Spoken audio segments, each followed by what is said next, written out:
ನಮಸ್ಕಾರ ಸ್ನೇಹಿತರೆ. Trouble shooter ಅಂದೇ ಖ್ಯಾತಿ ಪಡೆದಿರೋ ಡಿ.ಕೆ. ಶಿವಕುಮಾರ್ ಅವರು ಈಗ ಹಿಮಾಚಲ ಪ್ರದೇಶಕ್ಕೆ ಎಂಟ್ರಿ ಕೊಟ್ಟಿದ್ದಾರೆ. ಯಾಕಪ್ಪ ಅಂದ್ರೆ ಈಗ ಹಿಮಾಚಲ ಪ್ರದೇಶದ ಕಾಂಗ್ರೆಸ್ ಸರ್ಕಾರ ಅಲ್ಪಮತಕ್ಕೆ ಕುಸಿದಿದೆ. ಅದಕ್ಕೆ ಬಹುಮತ ಇಲ್ಲ. 6 ಜನ ಕಾಂಗ್ರೆಸ್ ಶಾಸಕರು ಪಕ್ಷ ತೊರೆದು ಬಿಜೆಪಿ ಸೇರೋದಕ್ಕೆ ಸಿದ್ಧತೆ ಮಾಡಿದ್ದಾರೆ. ಅವರೆಲ್ಲ ಈಗ ಹೋಟೆಲ್ ರೂಮ್ಗಳಲ್ಲಿ ಬುಕ್ ಮಾಡಿ ಸೇರಿದ್ದಾರೆ. ಹೀಗಾಗಿ ಕಾಂಗ್ರೆಸ್ಗೆ ಡಿ.ಕೆ. ಅವರ ಅವಶ್ಯಕತೆ ಬಿದ್ದಿದೆ. ಹೈಕಮಾಂಡ್ ಅವರು ಫಾರ್ಮಾ ಹೊರಡಿಸಿದ್ದಾರೆ. ಡಿ.ಕೆ. ಅವರೇ ತತ್ಕ್ಷಣಕ್ಕೆ ಹಿಮಾಚಲ ಪ್ರದೇಶಕ್ಕೆ ಹೋಗಿ ನಮ್ಮ ಶಾಸಕರನ್ನೆಲ್ಲ ಒಂದು ಕಡೆ ಕೂಡಿ ಹಾಕಿ, ಅಂದ್ರೆ ಒಗ್ಗೂಡಿಸಿ ಅಂತ.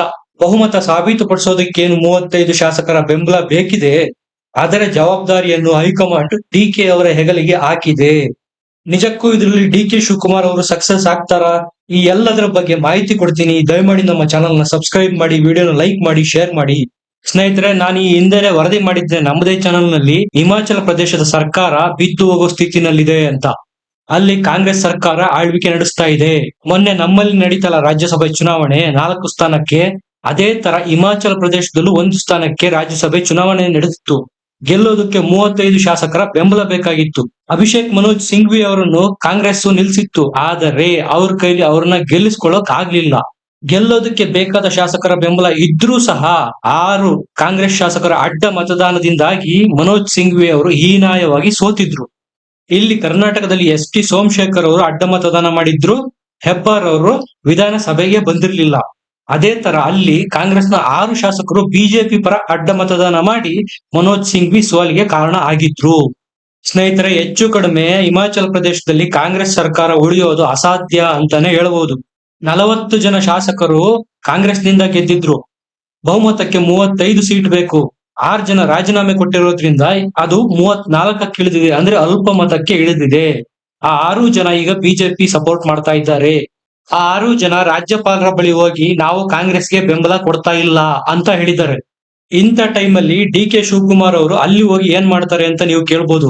ಸ್ನೇಹಿತರೆ, ಬೀಸೋ ದೊಣ್ಣೆಯಿಂದ ತಪ್ಪಿಸ್ಕೊಂಡ್ರೆ 100 ವರ್ಷ ಆಯಸ್ಸು ಅಂತಾರೆ. ಹೆಂಗಾದ್ರೂ ಮಾಡಿ ಸರ್ಕಾರ ಉಳಿಸ್ಬೇಕು ಅನ್ನೋ ಪಣ ತೊಟ್ಟಿರೋ ಡಿ.ಕೆ. ಅವರು ಹಿಮಾಚಲ ಪ್ರದೇಶದ ಶಿಮ್ಲಾದಲ್ಲಿದ್ದಾರೆ. ಕಾಂಗ್ರೆಸ್ ನಾಯಕರ ಜೊತೆಗೆ ಡಿಸ್ಕಷನ್ ಮಾಡ್ತಾ ಇದ್ದಾರೆ. ಬಹುಮತ ಯಾವ ರೀತಿ ಸಾಬೀತುಪಡಿಸೋದು, ಬೇಕಾದ 35 ಜನ ಶಾಸಕರನ್ನು ಕೂಡಿ ಹಾಕೋದು, ಕಲೆ ಹಾಕೋದು ಹೇಗೆ ಅನ್ನೋ ಎಲ್ಲ ರಣತಂತ್ರನ ರೂಪಿಸ್ತಾ ಇದ್ದಾರೆ. ಈ ಹಿಂದೆ ಸಹ ಬಹುಮತ ಸಾಬೀತುಪಡಿಸಬೇಕು, ಅಲ್ಪಮತದಲ್ಲಿದೆ ಸರ್ಕಾರ ಅಂತೇಳಿ ವಿರೋಧ ಪಕ್ಷ ಬಿಜೆಪಿ ಅವರು ಡಿಮ್ಯಾಂಡ್ ಮಾಡಿದ್ರು. ಆದರೆ ಸ್ವಲ್ಪದರಲ್ಲೇ ಸುಖ್ವಿಂದರ್ ಸಿಂಗ್ ಸುಕ್ಕು ಸರ್ಕಾರ ಬಚಾವಾಗಿತ್ತು. ರಾಜ್ಯಸಭೆಯಲ್ಲಿ ಅಭ್ಯರ್ಥಿ ಆಯ್ಕೆಗೆ ಮತದಾನ ಮಾಡೋ ಸಂದರ್ಭದಲ್ಲಿ ಅಡ್ಡ ಮತದಾನ ಮಾಡಿರೋದ್ರಿಂದ ಅವರ ಅಭ್ಯರ್ಥಿ ಸೋಲಾಗಿದೆ. ಈಗ ನೈತಿಕತೆಯ ಪ್ರಶ್ನೆ ಸಹ ಎದ್ದಿದೆ. ಅದಕ್ಕೆ ಈಗ ಅವರಿಗೆ ನಿಜಕ್ಕೂ ಕಾಂಗ್ರೆಸ್ಗೆ 35 ಶಾಸಕರ ಬೆಂಬಲ ಇದೆಯಾ ಅನ್ನೋದನ್ನ ಸಾಬೀತು ಮಾಡಲೇಬೇಕಾದ ಅಗತ್ಯತೆ ಬಂದೊದಗಿದೆ. ಕಾಂಗ್ರೆಸ್ನ ಮಾಜಿ ಸಿಎಂ ನ ಪುತ್ರ ವಿಕ್ರಮಾದಿತ್ಯ ಸಿಂಗ್ ಅನ್ನೋರು ತಮ್ಮ ಸಚಿವ ಸ್ಥಾನಕ್ಕೆ ರಾಜೀನಾಮೆ ಬೇರೆ ಕೊಟ್ಟಿದ್ದಾರೆ. ರಾಜ್ಯಸಭೆಯಲ್ಲಾಗಿರೋ 6 ಜನರ ಶಾಸಕರ ಕ್ರಾಸ್ ವೋಟಿಂಗ್ ಬೇರೆ, ಸಚಿವರ ರಾಜೀನಾಮೆ ಬೇರೆ. ಈಗ ಈ ಅಖಾಡಕ್ಕೆ ಡಿ.ಕೆ. ಶಿವಕುಮಾರ್ ಸಹ ಇಳಿದಿದ್ದಾರೆ. ಅವರೇ ಹೇಳೋ ಮಾತು ಏನಪ್ಪಾ ಅಂದ್ರೆ, more strong more enemies, less strong less enemies, no strong no enemies ಅಂತೆ. ಸುತ್ತಮುತ್ತ ಬರೀ ಎನಿಮೀಸ್ನೇ ಕಟ್ಕೊಂಡಿರೋ ಡಿ.ಕೆ. ಶಿವಕುಮಾರ್ ಅವರು ಮೋರ್ ಸ್ಟ್ರಾಂಗ್ ಅಂತಾನೆ ಹೇಳ್ಬೇಕು. ಶಿಮ್ಲಾದಲ್ಲಿ ಬೀಡ್ಬಿಟ್ಟಿರೋ ಡಿ.ಕೆ. ಅವರಿಂದ ಕಾಂಗ್ರೆಸ್ ಸರ್ಕಾರ ಉಳಿಯುತ್ತಾ ಉರುಳುತ್ತಾ ಗೊತ್ತಿಲ್ಲ. ಈ ಹಿಂದೆ ಸಹ ಡಿ.ಕೆ. ಶಿವಕುಮಾರ್ ಅವರು ಈ ರೀತಿಯ ಆಪರೇಷನ್ಸ್ ನ ಮಾಡಿದ್ದಾರೆ.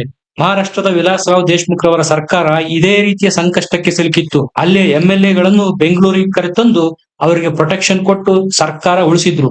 ಈ ಹಿಂದೆ ಗುಜರಾತ್ ರಾಜ್ಯಸಭಾ ಚುನಾವಣೆಯಲ್ಲಿ ಅಲ್ಲಿನ ಕಾಂಗ್ರೆಸ್ ಎಂ.ಎಲ್.ಎ.ಗಳನ್ನು ಕರ್ನಾಟಕಕ್ಕೆ ಕರೆತಂದು ಅವರನ್ನು ಸುರಕ್ಷಿತವಾಗಿ ಯಾವುದೇ ರೀತಿಯ ಕುದುರೆ ವ್ಯಾಪಾರ ಆಗದಂತೆ ನೋಡಿಕೊಂಡು ಅಂದಿನ ಕಾಂಗ್ರೆಸ್ನ ಅಹಮದ್ ಪಟೇಲ್ ಅವರ ಗೆಲುವಿಗೆ ಡಿ.ಕೆ. ಶಿವಕುಮಾರ್ ಕಾರಣ ಆಗಿದ್ರು.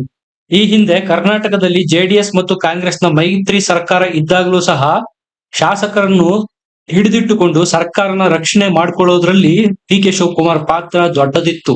ಒಂದರ್ಥದಲ್ಲಿ ಹೇಳೋದಾದ್ರೆ ತೆಲಂಗಾಣದಲ್ಲೂ ಸಹ ಕಾಂಗ್ರೆಸ್ ಸರ್ಕಾರ ಬರೋದಕ್ಕೆ ಡಿ.ಕೆ. ಶಿವಕುಮಾರ್ ಅವರ ಸಹಕಾರ ಇದೆ ಅಂತ ಹೇಳಲಾಗ್ತಾ ಇದೆ. ಈಗ ಮತ್ತೆ ತಮ್ಮದೇ ಆದ ಹಿಮಾಚಲ ಪ್ರದೇಶದ ಕಾಂಗ್ರೆಸ್ ಸರ್ಕಾರಕ್ಕೆ ಸಂಕಷ್ಟ ಬಂದಿದೆ. ಇಂಥ ಪರಿಸ್ಥಿತಿನಲ್ಲಿ ಕಾಂಗ್ರೆಸ್ನವರು ಡಿ.ಕೆ. ಶಿವಕುಮಾರ್ ಅವರನ್ನು ಕರೆಸಿದ್ದಾರೆ. ನೋಡಿ, ಬನ್ನಿ ಇಲ್ಲಿ ರಿವರ್ಸ್ ಆಪರೇಷನ್ ಮಾಡಿ ನಮ್ಮ ಸರ್ಕಾರನ ಉಳಿಸ್ಕೊಳ್ಳಿ ಅಂತ. ವಿಕ್ರಮಾದಿತ್ಯ ಸಿಂಗ್ ಅವ್ರದ್ದು ಒಂದ್ ಬಣ, ಸುಖ್ವಿಂದರ್ ಸಿಂಗ್ ಸುಕ್ಕು ಅವ್ರದ್ದೇ ಒಂದ್ ಬಣ. ಹಾಗಾಗಿ ಹಿಮಾಚಲ ಪ್ರದೇಶದಲ್ಲಿ ಬಣ ರಾಜಕೀಯ ಜಾಸ್ತಿಯಾಗಿ ಪಕ್ಷ ಸಂಕಷ್ಟಕ್ಕೆ ಸಿಲುಕಿದೆ. ಸರ್ಕಾರ ರಚನೆ ಆದಾಗಿಂದನೂ ಸಹ ಕಿತ್ತಾಡ್ಕೊಂಡೇ ಬಂದಿದ್ದಾರೆ. ರಾಜೀನಾಮೆ ಕೊಟ್ಟಿರೋ ಸಚಿವರು ಹೇಳ್ತಾರೆ ನಿಮ್ಮ ಸರ್ಕಾರ ಅಲ್ಪಮತಕ್ಕೆ ಕುಸಿದಿದೆ, ನೀವು ಸಹ ರಾಜೀನಾಮೆ ಕೊಡಬೇಕು ಅಂತ. ಆದ್ರೆ ಅವ್ರು ಏನ್ ಹೇಳ್ತಾರಪ್ಪ ಅಂದ್ರೆ, ನಾನ್ ರಾಜೀನಾಮೆ ನೀಡಲ್ಲ, 5 ವರ್ಷ ನಾನೇ ಮುಖ್ಯಮಂತ್ರಿ ಆಗಿರ್ತೀನಿ, ರಾಜೀನಾಮೆ ಕೊಡೋ ಪರಿಸ್ಥಿತಿ ಅಥವಾ ಸನ್ನಿವೇಶ ಸೃಷ್ಟಿ ಆಗಿಲ್ಲ ಅಂತಾರೆ ಸಿಎಂ. ಆದ್ರೆ ರಿಯಾಲಿಟಿ ಇರೋದೇ ಬೇರೆ. ಅವರಿಗೆ ಬಹುಮತ ಸಾಬೀತುಪಡಿಸಬೇಕಾದ ಸಂದರ್ಭ ಅಂತೂ ಬಂದಿದೆ. ಇದನ್ನ ಕಾಂಗ್ರೆಸ್ನವರು ಯಾವ ರೀತಿ ಹ್ಯಾಂಡಲ್ ಮಾಡ್ತಾರೆ, ಡಿ ಕೆ ಶಿವಕುಮಾರ್ ಅವರ ಕೊಡುಗೆ ಏನಿದಕ್ಕೆ ಅನ್ನೋದು ಮುಂದಿನ ದಿನಗಳಲ್ಲಿ ಗೊತ್ತಾಗುತ್ತೆ. ನಿಮ್ಮ ಅಭಿಪ್ರಾಯನ ಕಮೆಂಟ್ ಮಾಡಿ ತಿಳಿಸಿ. ವಿಡಿಯೋನ ಲೈಕ್ ಮಾಡಿ, ಶೇರ್ ಮಾಡಿ ಮತ್ತು ನಮ್ಮ ಚಾನೆಲ್ನ ಸಬ್ಸ್ಕ್ರೈಬ್ ಮಾಡಿ.